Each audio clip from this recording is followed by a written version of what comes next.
911, what's your emergency? I need to report someone who's illegally blocked a public road. People can't get in or out of our neighborhood. This is a serious safety hazard.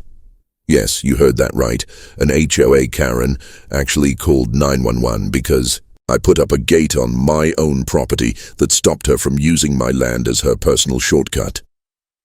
This entitled board member was literally screaming into her phone while pointing frantically at a fence I'd installed on land I legally owned, paid taxes on, and had every right to control. She genuinely thought calling emergency services was appropriate because she couldn't trespass anymore. I watched in disbelief as the police cruiser pulled into my driveway, lights flashing. All because I had the audacity to put up a fence on my own land that stopped this HOA Karen from using it as her personal shortcut. You're probably wondering how things escalated to this point. Well, it all started about a year ago when I moved into my dream home, a beautiful property bordering a fancy neighborhood with an active HOA. What I didn't realize was that my peaceful slice of heaven came with an unexpected issue. Residents had been using a narrow strip of my land as their unofficial shortcut for years. At first, I didn't think much of it, but that assumption was about to lead me into one of the most frustrating battles of my life against entitled neighbors who thought they owned my land simply because they'd been trespassing on it. The first sign that something was off came about 2 weeks after moving in. I was having my morning coffee on the back porch when I noticed a sedan cutting across that strip of land. The driver didn't even slow down, just barreled through like they owned the place. I thought it was strange, but I brushed it off. But then it happened again the next day, and the day after that. Soon I was seeing multiple cars every day using my property as their personal thoroughfare. It wasn't just 1 or 2 neighbors either. It seemed like half the HOA community was in on it. This can't be normal, I thought, as I watched a minivan zoom through one morning, the driver casually sipping coffee like they were on a public street. I decided to do what any reasonable person would do. I walked outside and waved at the next driver who came through. The woman driving barely glanced at me, rolled her window down just a crack, and said, "What's the problem?" With this look of utter confusion. "This is private property," I explained, trying to keep my tone friendly. "This isn't a public road."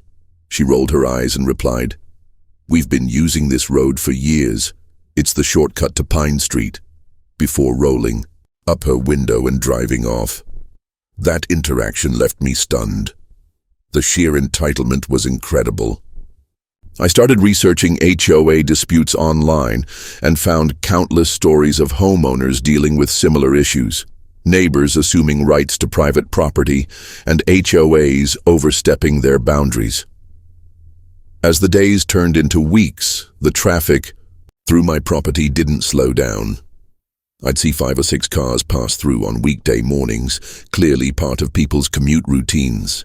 On weekends, it would be a steady stream of vehicles. I tried standing outside more often, making my presence known, but most drivers just ignored me or gave me annoyed looks. A few slowed down slightly, but no one stopped using the shortcut. Maybe I should talk to the HOA directly, I thought. Surely they can send out a notice to residents about respecting private property. I found the HOA's contact information and sent a polite email explaining the situation. A few days later, I received a curt response. "The area in question is outside of HOA jurisdiction and not our responsibility. We suggest you handle this matter privately with any individuals you believe are trespassing." Just great. The HOA was washing their hands of the whole thing, even though it was their residents causing the problem. I tried putting up small, private property signs, but they either disappeared overnight or were completely ignored. The breaking point came on a rainy Saturday morning. I heard the distinct sound of tires spinning in mud. I looked out to see a large SUV had veered off the makeshift path and was now stuck, creating deep ruts in my lawn as the driver gunned the engine, mud flying everywhere. By the time I got outside, The driver had managed to free the vehicle, but had torn up a significant section of my yard in the process. The grass was shredded, there were foot-deep tire tracks filled with muddy water, and the driver was already speeding away without so much as an apologetic wave. That was it. I'd had enough. This wasn't just an annoyance anymore. They were damaging my property. That afternoon, I called several fencing companies for quotes. During this time, I dove deeper into researching property rights. I discovered that in my state, if someone uses your land without permission for a certain number of years, they could potentially claim an easement by prescription, essentially a legal right to continue using your property. This alarmed me and reinforced that I was doing the right thing by acting quickly. I also confirmed that HOAs have zero authority over land outside their boundaries. I printed out maps from the county assessor's office clearly showing my property lines, made copies of my deed, and kept everything in a folder just in case. The day the contractor started installing the fence, I got my first taste of the resistance. To come, a middle-aged man in khakis stopped his car and marched over, demanding to know what was happening. "I'm putting up a fence on my property," I explained. "You can't block this road," he said, his face reddening. "People need to get through here." "It's not a road. It's my private property," I countered, holding my ground. He muttered something about checking with the board and drove off. Over the next few days, as the fence took shape, I noticed more cars slowing down to observe the construction. The fence was completed on a Friday, a solid 6-foot wooden fence with a heavy-duty gate secured with a padlock. The no trespassing signs were posted every 20 feet along the property line. That Saturday morning, I woke up feeling relieved. The problem was solved. No more uninvited cars cutting through my land, no more entitled neighbors acting like they owned my property. I should have known it wouldn't be that simple. I was in the kitchen making breakfast when I heard it. A car. Horn blaring repeatedly, the sound getting more insistent with each honk. I looked out my front window to see a white luxury SUV parked in front of my new gate, and a woman standing beside it, hand pressed firmly on the horn. Even from a distance, I could see the anger in her posture, her free hand gesticulating wildly as she looked toward my house. Little did I know, this wasn't just any angry neighbor. This was Karen, HOA board member and self-appointed neighborhood authority. And she was about to take this dispute to a whole new level. I took a deep breath and walked outside to face the commotion. As I approached, Karen stopped honking and marched toward me, designer sunglasses perched on her highlighted hair, wearing workout clothes that probably cost more than my monthly mortgage payment. "Are you the one responsible for this?" she demanded, pointing at the gate with perfectly manicured nails. "Yes, that's my fence on my property," I replied calmly. "You need to open this gate right now. I'm already late for my Pilates class," she said, as if her schedule was somehow my problem. "I've been using this road for 5 years, and I've never had an issue before." "I'm sorry, but this isn't a public road. It's my private property, and I've put up this fence to prevent trespassing." Karen's face contorted with disbelief. "Trespassing? This is a neighborhood access road. Do you have any idea who you're dealing with? I'm on the HOA board." She proclaimed this last part as if announcing she was royalty. "I understand you're on the board," I said, "but your HOA has no jurisdiction over my property." Karen pulled out her phone, tapping furiously. "I'm calling the HOA president right now." Henry, the HOA president, arrived looking tired already, like he'd been through similar situations with Karen before. I showed him my property maps while Karen fumed beside him. After reviewing the documents, Henry sighed. "Karen, it does appear this land is outside our subdivision boundaries." "That's impossible," she snapped. "We've always used this road." "Using something doesn't make it yours," I pointed out. Karen thrust the map back at Henry and pulled out her phone again. "This is ridiculous. I'm calling the police." Henry's eyes widened. Karen, I don't think that's necessary. It absolutely is. He's blocking a public road. That's illegal. She was already dialing, turning away from us. I heard Karen speaking into her phone. Yes, I need to report someone blocking a public road. Yes, it's an emergency. People can't get in or out. She was blatantly lying, making it sound like I'd blocked an actual public street rather than a dirt path on my private property. The police will be here soon, she announced triumphantly after ending the call. Yes, we will, I agreed, surprisingly calm. I knew I'd done my homework and was on solid legal ground. 15 minutes later, a police cruiser pulled up, lights off but siren chirping briefly. 2 officers stepped out, a younger woman and an older man. Karen immediately rushed over to them. Officers, thank goodness you're here. This man has illegally blocked a public access road that our community has used for years. Officer Martinez held up a hand. Ma'am, please calm down. Let's sort this out step by step. Officer Johnson approached me. Sir, we received a call about a blocked road. Officer, this isn't a public road, I explained. It's my private property. People from the neighboring HOA have been using it as a shortcut without permission, and I've installed this fence to protect my property rights. He's lying. Karen interjected. That's always been an access road for our community. I retrieved my folder from inside the house. Here's my deed, the property survey, and county records showing the property lines. As you can see, this strip of land is clearly within my boundaries. The officers examined the documents and verified the information on their cruiser's computer. After a few minutes, Officer Martinez approached us. The property records confirm what the homeowner is saying. This is private property, not a public road or a deeded easement, she announced. Karen's jaw dropped. That's impossible. We've been using it for years.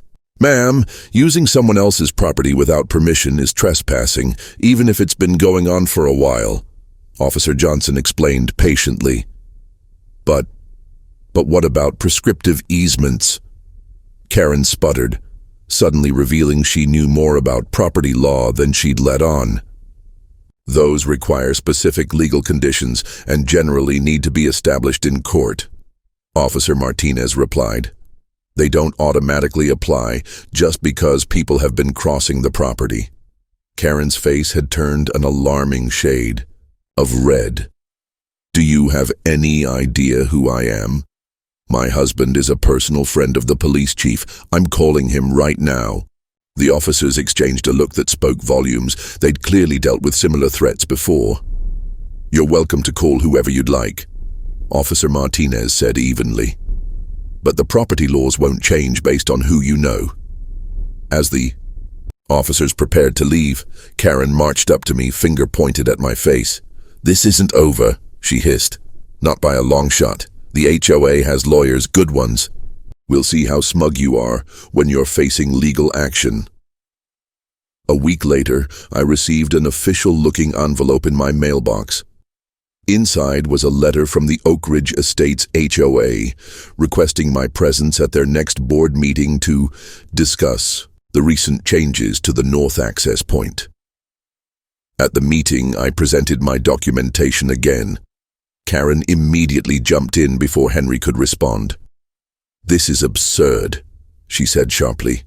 That access point has been used by our community for over a decade.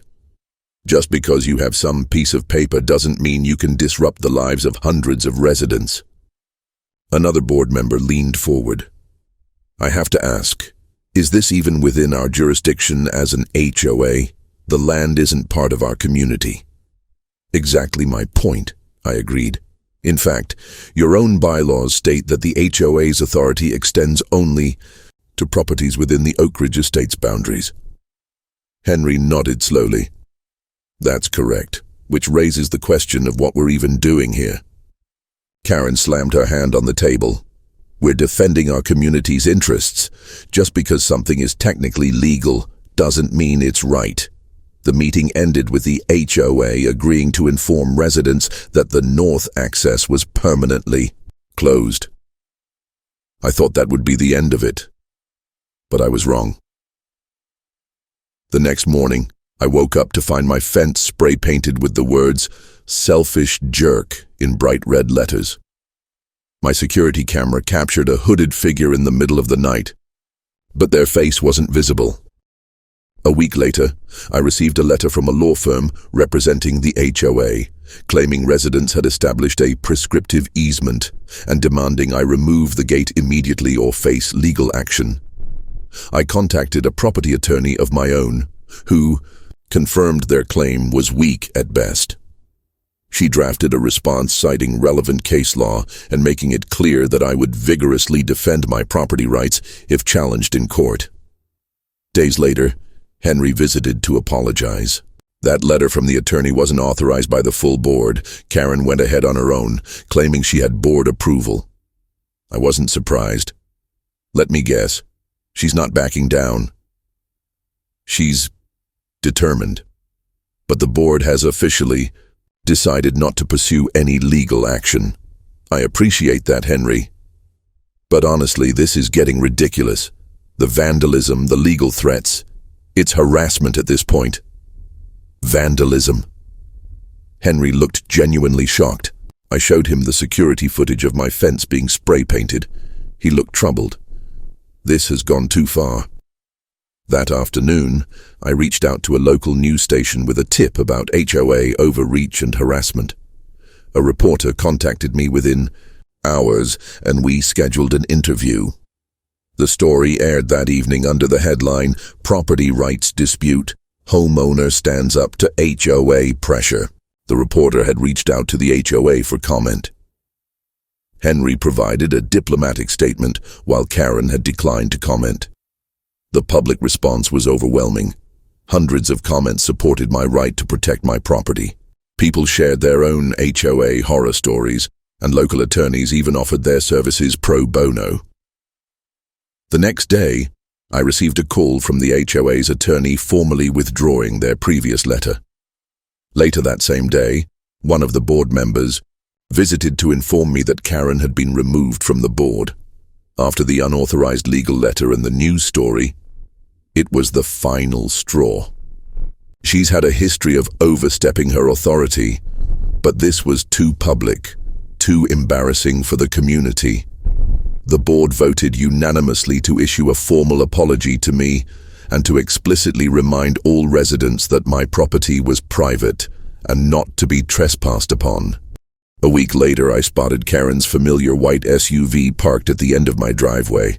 She sat in her car for several minutes before finally approaching my door. "I owe you an apology," she said stiffly. "My behavior was inappropriate." I was so stunned I didn't immediately respond. "The thing is," she continued, "that shortcut saved me 12 minutes on my commute. That's 2 hours a week I now spend sitting in traffic." "I understand it's inconvenient," I said, "but that doesn't give you the right to use my property." She nodded reluctantly. "I know, and I shouldn't have called the police or, well, everything else." "I appreciate the apology," I said simply. "I'm not on the board anymore. 15 years I've been on that board," she added, a hint of her old indignation returning. "I've given countless hours to this community, and one mistake gets me thrown out." As she walked back to her SUV, her shoulders weren't quite as squared, her step not quite as imperious. In the months that followed, life returned to normal. No more cars cutting across my property, no more confrontations with entitled neighbors. My relationship with the rest of the community actually improved. Henry and I became friendly, occasionally chatting when we ran into each other. As for Karen, she eventually sold her house and moved away. I heard she found another upscale community with an even stricter HOA, a perfect match for her controlling tendencies. The whole experience taught me valuable lessons about property rights and standing your ground. But perhaps the most important lesson was about entitlement. Karen genuinely believed her convenience was more important than my property rights, that her position somehow gave her authority over land that wasn't even part of her community. Now, when I look out at my peaceful property, I feel a deep appreciation for the quiet sovereignty of ownership. This land is mine, not a public convenience, but my own private space to enjoy as I see fit.